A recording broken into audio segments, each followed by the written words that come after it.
오늘 말씀은 예수님께서 그 제자들을 부르시는 장면입니다. 오늘 16절에 갈릴리 해변으로 지나가시다가 시몬과 그 형제 안드레가 바다에 그물 던지는 것을 보시니 그들은 어부라. 예수께서 이르시되 나를 따라오라. 내가 너희로 사람을 낚는 어부가 되게 하리라 하시니 그랬습니다. 예수님의 제자 중에 시몬과 안드레를 부르시는 장면, 또 19절에 가면 세베대의 아들 야고보와 또 그 형제 요한을 부르시는 장면이 나옵니다. 그리고 그들에게 정말 엄청난 사명을 주시죠. 물고기 잡던 어부였던 그들을 사람 낚는 어부가 되게 하겠다고 정말 놀라운 사명을 주시는 장면입니다.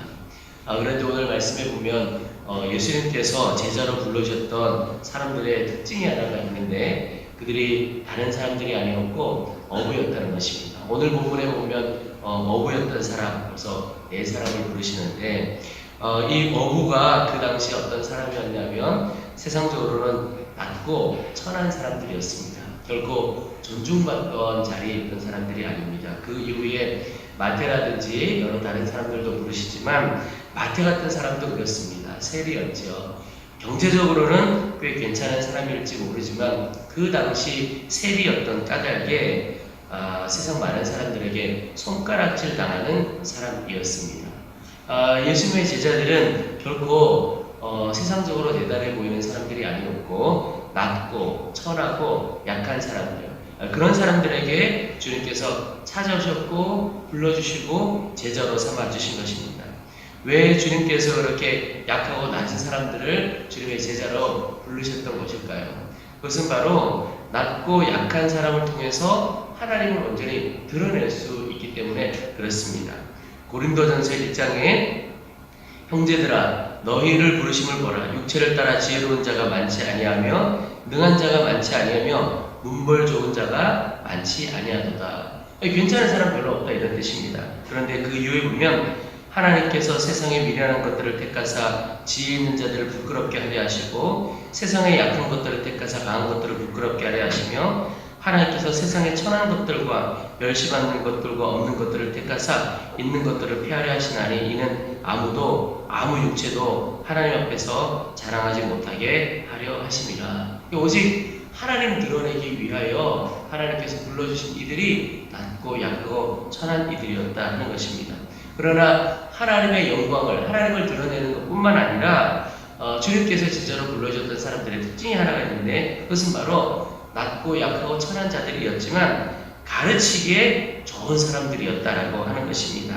그들이 지금은 믿음이 없고 부족함과 연약함 투성이 있지만 나가라 주님께서 그들을 부르셨던 이유는 그들을 가르치시기에 좋은 사람이었다는 것입니다. 그래서 그들을 택하시고 부르시고 결국 그들을 변화시켜 쓰신 것이죠.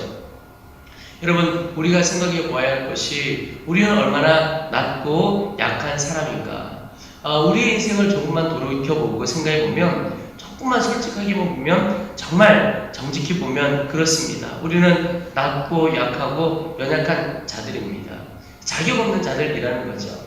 사실 이 깨달음이 하나님 앞에 위대한 깨달음입니다. 여전히 자기 자신이 괜찮은 사람이고 자격 있는 사람이라고 하는 사람은 하나님께서 그를 쓰시기 어렵고 하나님의 역사에 동참하기가 참 어렵습니다. 그런데 나는 자격이 없다 라고 하는 이 깨달음을 가진 것 참 위대한 깨달음이라고 여겨집니다. 자격 없는 우리를 주님께서 불러주신 거죠. 이것이 얼마나 감사한 일인가.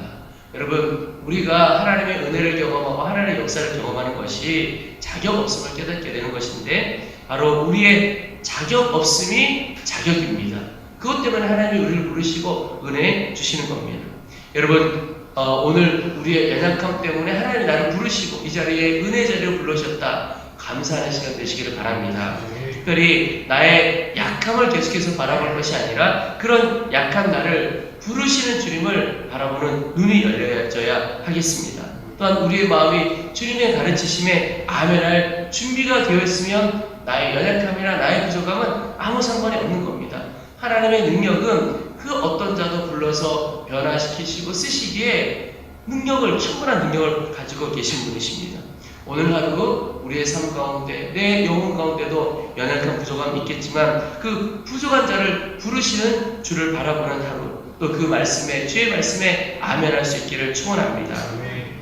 그러면 주님의 부르심 앞에 우리가 어떻게 반응할 것인가? 오늘 18절에 보면 시몬과 안드레가 주님의 부르심 앞에 어떻게 반응했나를 보여주고 있습니다. 곧 그물을 버려두고 따르니라 그랬습니다.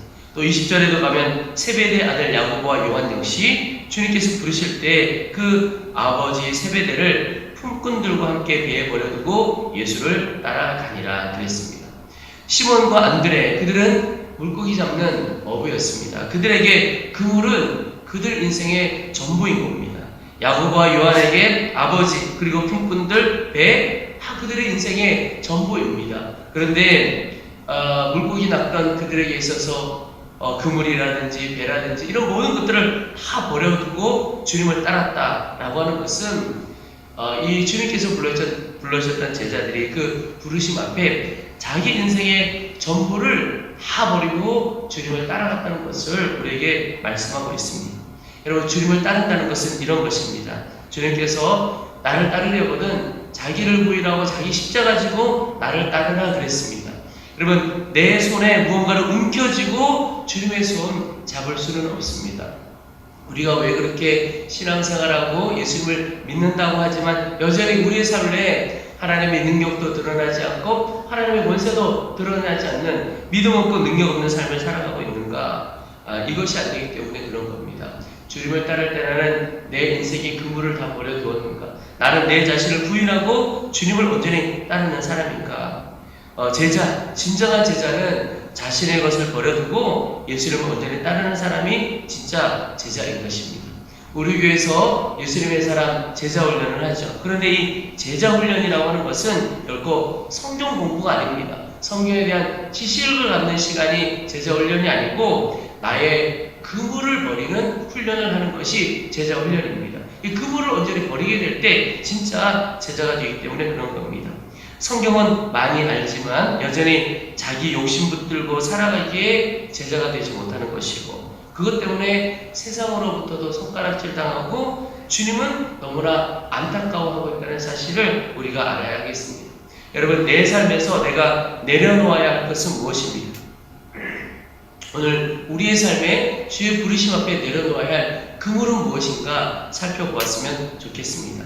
말씀을 준비하는 중에 사실 가장 좋은 것은 주님께서 부르실 때 내가 붙들고 있던 모든 것 한순간에 다 내려놓고 가는 겁니다. 그런데 그 준비가 아직 안 돼 있다면 작은 것에서부터 내려놓는 훈련을 한번 해보면 좋겠다 하는 마음을 갖습니다. 어떤 상황, 어떤 형편, 어떤 처지에 오늘 하루 내가 내려놓을 것을 무엇인가? 오늘 하루 내가 붙들고 살아갔던 그러나 내려놓아야 할 그 그물은 무엇인가? 하나씩 내려놓아 보는 훈련을 해보시기 바랍니다. 그러면 작은 것에서부터 하나씩 내려놓을 훈련을 하게 되면 하나님 앞에 이제 그물을 버리고 내려놓는 마음의 준비가 다 될 것입니다. 그러나 결국 또 언젠가는 나의 전부를 내려놓아야 하는 때, 주의 부르심 앞에 아멘해야 될 때가 오는데 훈련이 된 사람은 그 과정을 능히 넘어갈 수 있으리라고 믿습니다. 여러분, 우리가 하나님 앞에 내려놓는 만큼 주님의 역사를 경험하게 됩니다. 하나님께 맡기는 만큼 주님의 역사를 경험합니다. 우리가 힘들고 어려워하지 않고 모든 것을 맡기고 하나님 있는 믿음 앞에 모든 것 내려놓고 맡길 수 있게 되기를 축복합니다. 온전히 내려놓는 만큼 하나님의 능력과 권세를 경험하는 우리 성도들 되기를 소망합니다. 오늘 말씀의 후반부에 보면 주님께서 치유하시는 장면이 나옵니다. 귀신 들린 자를 고치시는 예수님이 나오는데 25절에 예수께서 꾸짖어 이르시되 잠잠하고 그 사람에게서 나오라 하시니 또 베드로의 장부의 열병을 고치시는 장면이 나옵니다.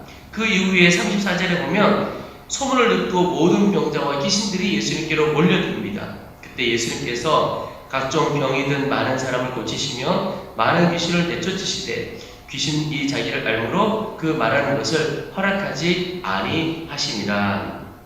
여러분, 오늘 이 마가복음에 오늘 말씀의 후반부에 보면 질병들을 고치시고 귀신을 내쫓으시는 예수님에 대한 이야기가 나오는데 우리가 정말 믿어야 할 분은 바로 이런 예수님이십니다. 예수님은 질병을 고치시고 귀신을 내어쫓는 주님이십니다. 귀신을 내어쫓는 주님을 볼 때 어떻습니까? 여러분, 우리 안에 계신 예수님을 믿고 그 예수님의 이름으로 질병 떠나가기를 명할 수 있게 되기를 바랍니다. 오늘 예수님께서 귀신에게 꾸짖어 명하셨다고 그랬습니다. 여러분, 이제 예수님을 믿고 살아가는 우리가 바뀌는 것이 뭐냐면, 이전에는 그냥 나의 연약한 힘, 연약한 권세, 그걸로 살아간 겁니다. 그런데 이제 예수를 믿고 예수님과 하나 되면 예수 권세, 내 권세가 되는 겁니다. 예수 이름의 능력이 나에게 있게 되는 거죠. 왜냐하면 그 예수님이 내 안에 계시기 때문에 그렇습니다. 나의 질병, 주님께서 고쳐줄 것을 믿고 맡겨보시기 바랍니다. 내 안에 있는 모든 문제, 주의 이름으로 명하게 되기를 바랍니다. 여러분, 어떤 치유 사역자에게만 주신 권세가 절대로 아니라는 겁니다.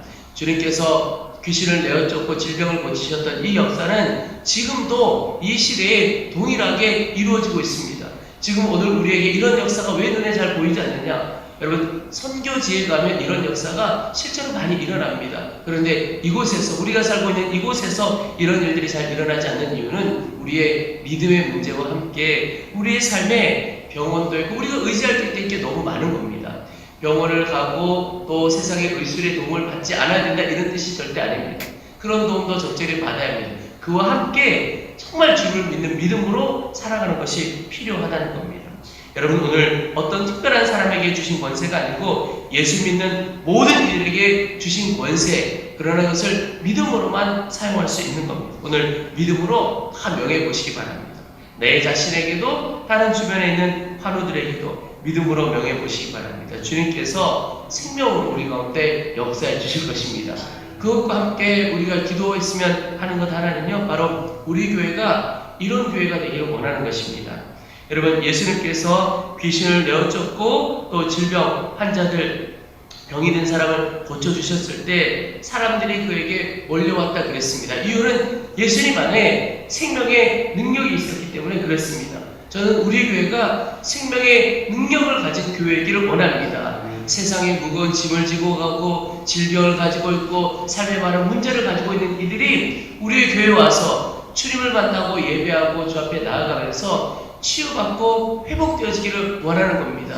여러분, 그저 교회는 모이기만 하는 교회라면 그 교회는 교회라고 하기가 어렵습니다. 그 가운데 주님의 임재가 있고 주님의 임재로 영혼 안에 치유와 회복이 일어나는 것이 살아있는 교회인 것입니다. 여러분, 오늘 우리가 섬겨가는 우리 교회가 꼭 그런 교회 되어지기를 원합니다.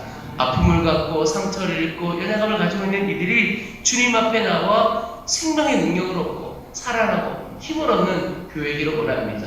우리가 믿음으로 생명의 능력을 다 누리고 또한 우리 교회가 그런 교회 되어지기를 위해서 함께 기도해 주시기를 바랍니다.